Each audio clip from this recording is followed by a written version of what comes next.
got together, I thought it would be a good excuse to get online and get to know what's happening on the other side of the world. And yeah, I think there's been a lot of movement in your world as well, personally, professionally. So we're going to kick this off in a minute. I'm just giving Vineet a couple of minutes to join. He's in Ladakh, 18,000 feet high up the mountain. So having a little bit of issue coming in.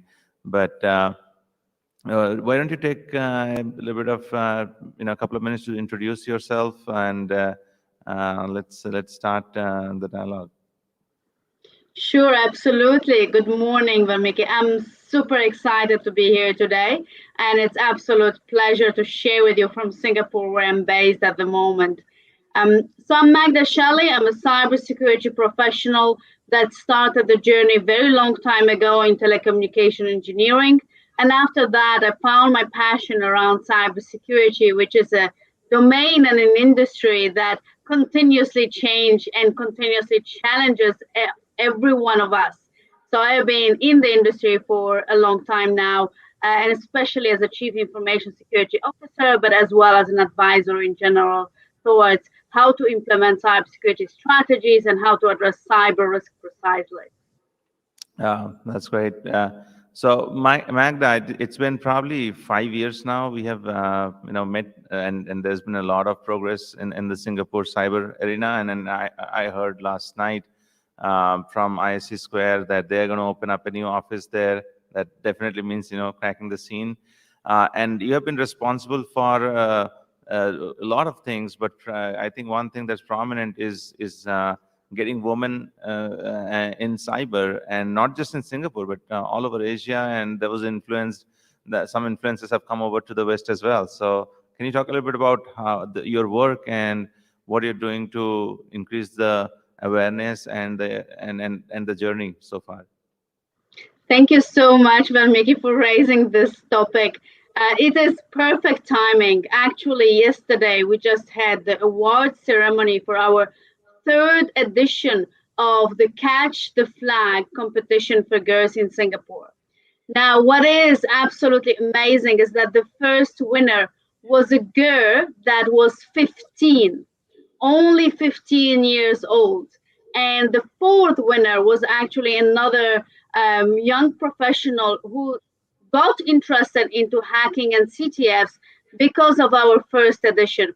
So Women on Cyber, which is the group that I founded in Singapore, is all about creating egalitarian opportunities, providing scholarships, trying to encourage young girls and women into cybersecurity, but as well into evolving in their career and trying to achieve further promotions, let's say like that, or executive roles as such.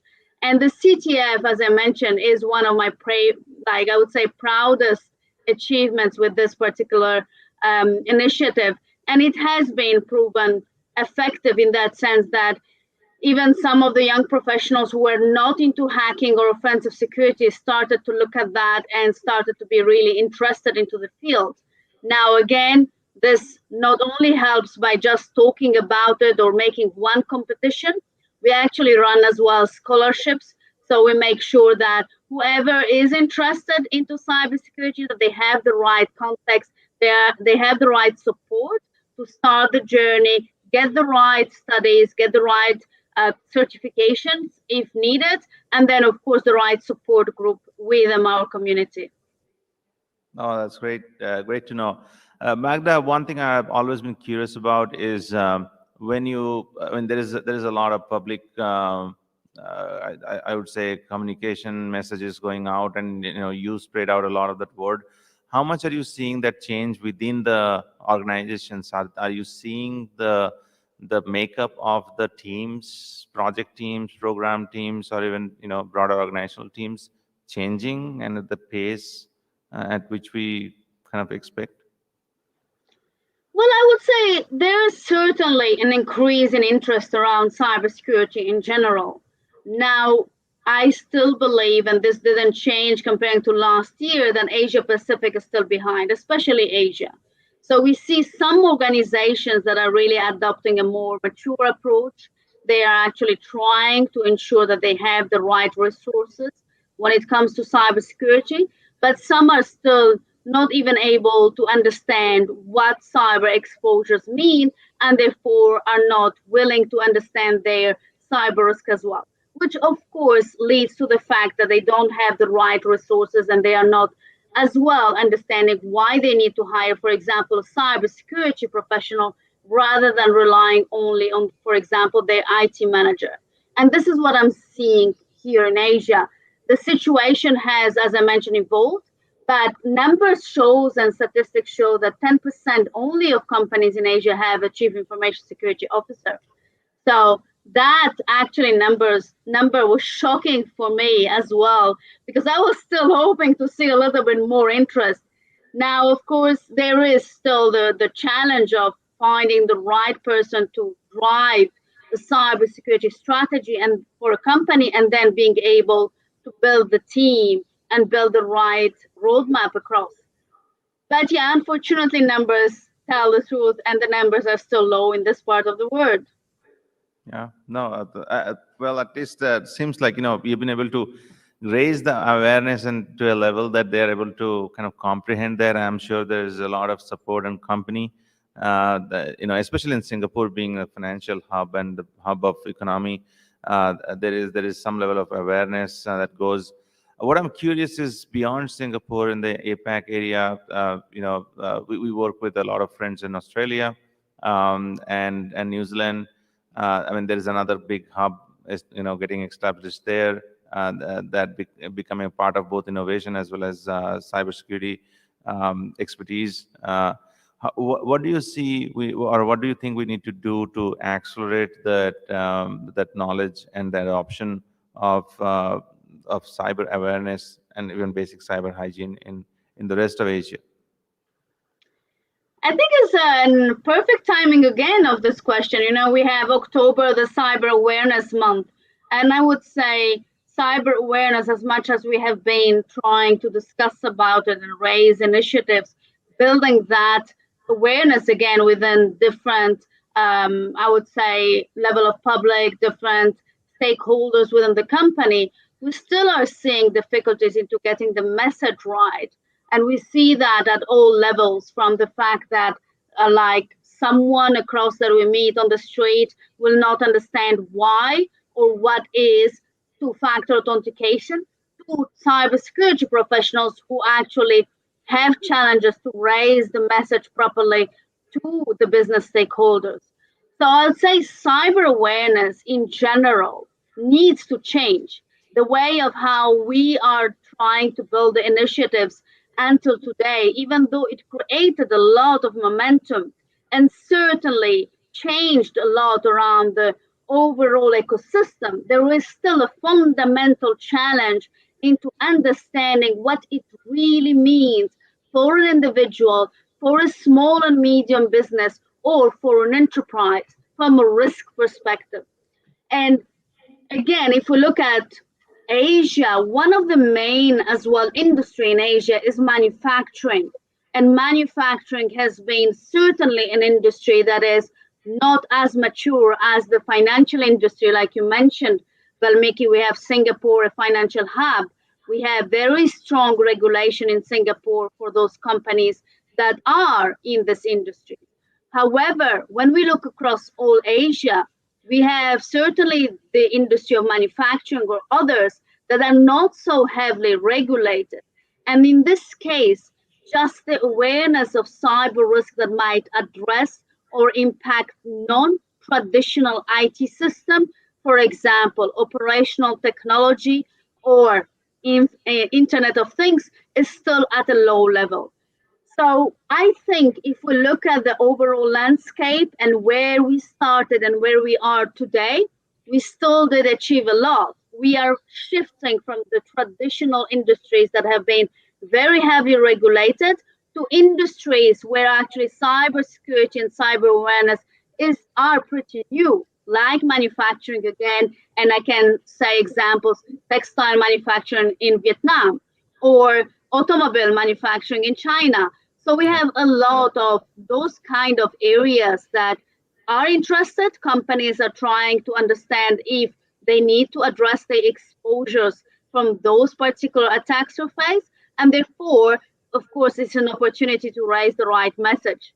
Now, again, I would like still to point out that it's not only about the information technology as part of our traditional exposures and the awareness around that, but as well the awareness that comes to this non-traditional IT environment where, again, there might be very, very low maturity. We're talking mostly about priorities that are different, availability and safety. We are talking about stakeholders that are absolutely not used to cybersecurity measures or best practices.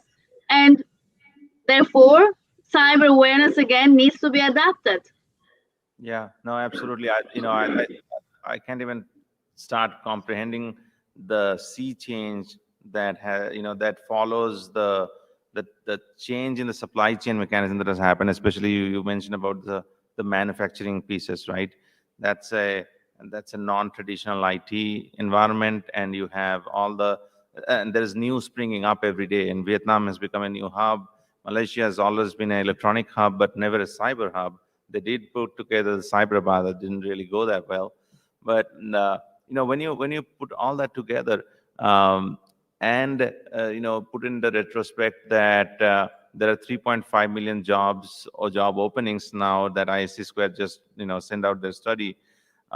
Where do you see the talent pipeline coming from in that area? I mean, is that even possible that the whole community can come and supply talent to the supply chain manufacturers in Asia, and that can protect the rest of the world, right? Because that's where everything starts. Well, first of all, supply chain, of course, risks in general have been acknowledged in the manufacturing, but again, from a very traditional point of view. Now, when we're talking about cyber and understanding that it might come from a cyber attack where production lines get interrupted and the manufacturing company is unable to continue its activity, it's actually a new area of interest, and it's definitely an area that needs to be addressed with the right resources again. So that means finding the right professionals to support the right security program, the right security roadmap. Now, if we look at the current strategies that I have seen that are starting to be very successful, is one, looking at talent into cybersecurity or bringing the talent into cybersecurity that doesn't come from cybersecurity.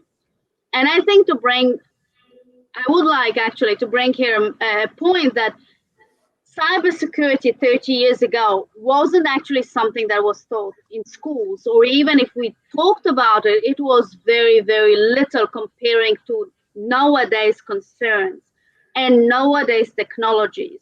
So we need to acknowledge that the world evolved, and that not every cybersecurity professional needs to have 30 years of experience in a specific domain in cybersecurity. They might have value by themselves, even if they started 5 years ago, or even if they start today, by teaching them the right way of doing things rather than, having someone who is used to the older technology. And when I say rather, it's actually a combination of talent, of course. But I think the first point that everyone needs to acknowledge is that you can find the right talent by finding the right attitude, the right people who understand risk, and then teach them the right skills and technical knowledge if required. Now, on the other side, we are seeing a lot of, I would say, new programs, especially in Singapore, career conversion. So basically, wherever you have professionals that are in specific roles or industries that need to be, I would say, recycled or find other opportunities. And in this case, Singapore has been really doing a fantastic job at trying to bring those opportunities to people who are interested again into getting into the journey. In my personal experience, there is a lot of advantages to that because people from other domains, other roles come with different perspectives. And Yeah. they will look at cyber risk, they will look at exposures, they will look at the overall cybersecurity from a different eye. And that is absolutely amazingly valuable. When I look at myself, even sometimes, I realize that we tend to, when we work on a subject, we tend to see it only from our perspective. And Absolutely. sometimes when we do that, we might actually miss certain key concepts or fundamentals that will help us to get either the message through to the business, for example, or to address a certain specific topic from a more optimal way. So again, if I come back on the first point that I mentioned about talent, we have the fact that we bring people from very diverse backgrounds that do not have necessarily a cybersecurity education. And the second point is actually career conversion, where we're talking about really mid-level professionals who are aspiring to convert. It's a little bit similar, but still different. Because in the first point, they can be as well very young, coming from just directly from a certain degree, and young graduates willing to discover this work. And perhaps the third is actually on a longer term, having the right scholarships, having the right education path, and ensuring that our universities, and when I say our, worldwide, Yeah. address the market needs. So this is not only around cybersecurity, specifically within the domains that we see today, but as well what we will see in a few years. Because again, technology is evolving, and we need to have that forecast, that pipeline of talent. And a chief information security who needs to build, for example, their team, they need to have that pipeline in place and understand where they will be able to find that talent. So those 3 points, in my view, are the most important that will help to address the talent gap that we have. And just to add, Valmiki, I do believe there is a talent gap.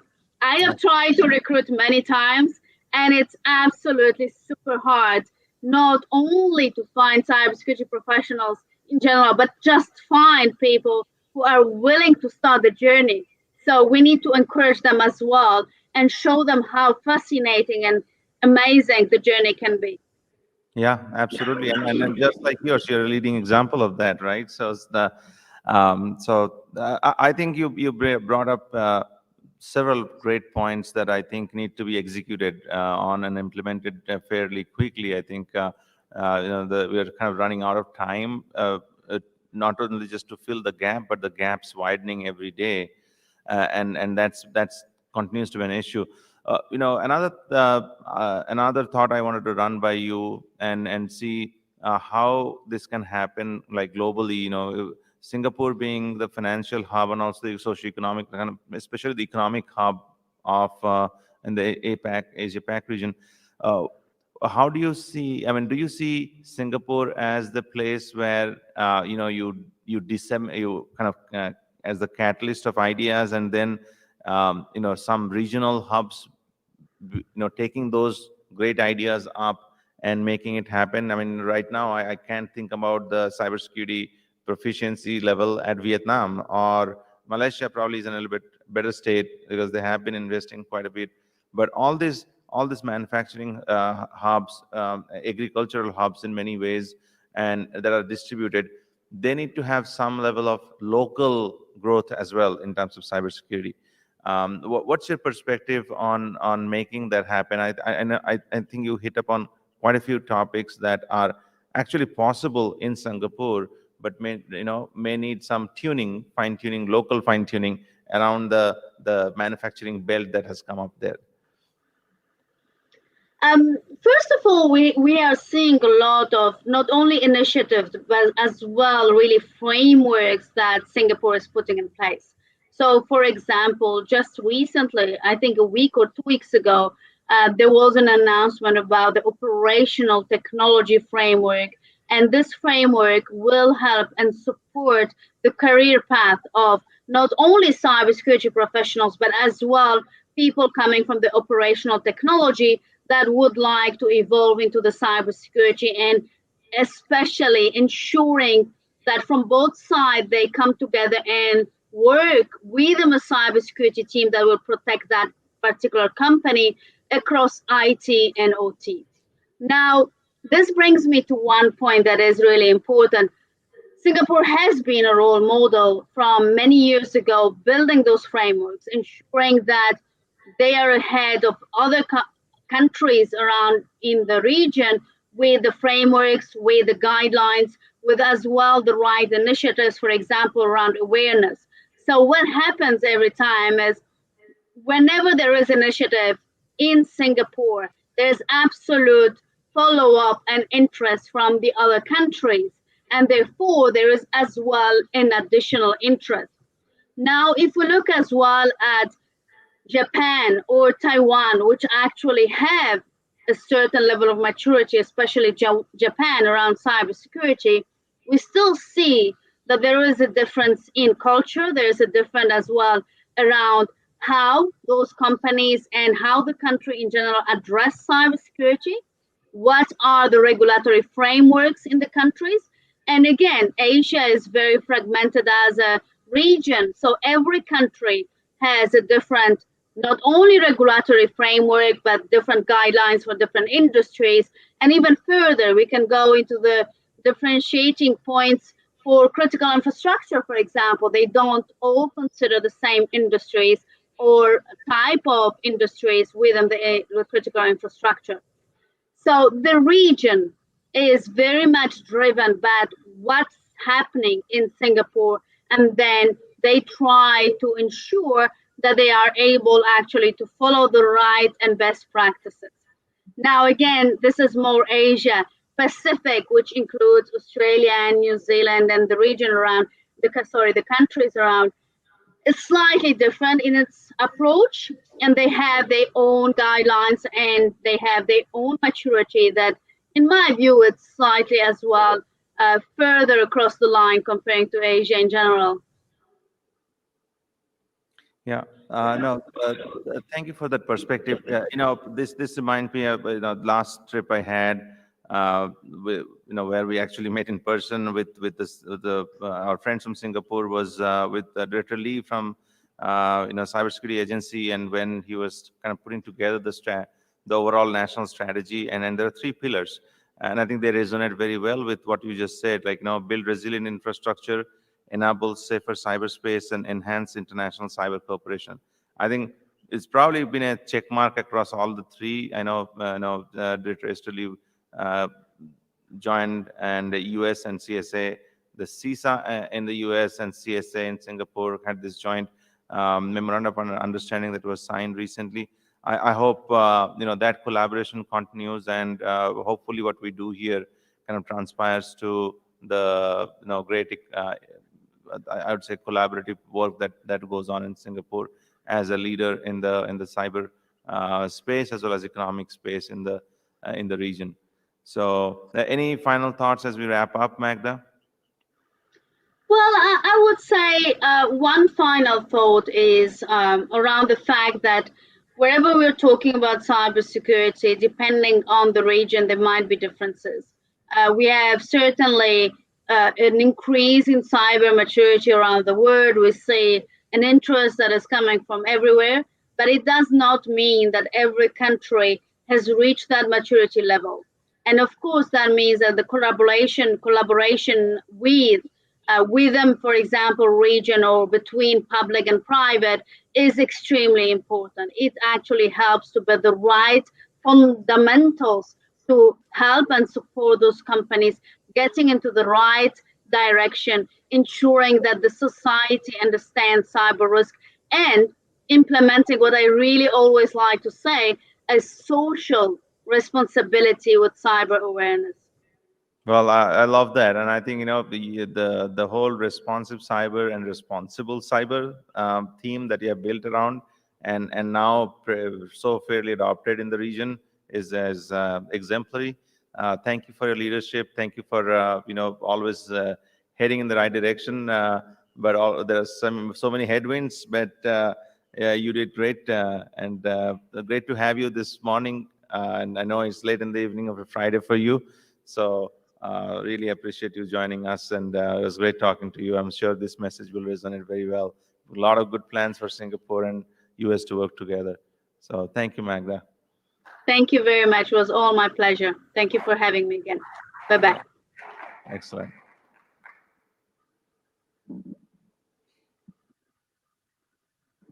Okay.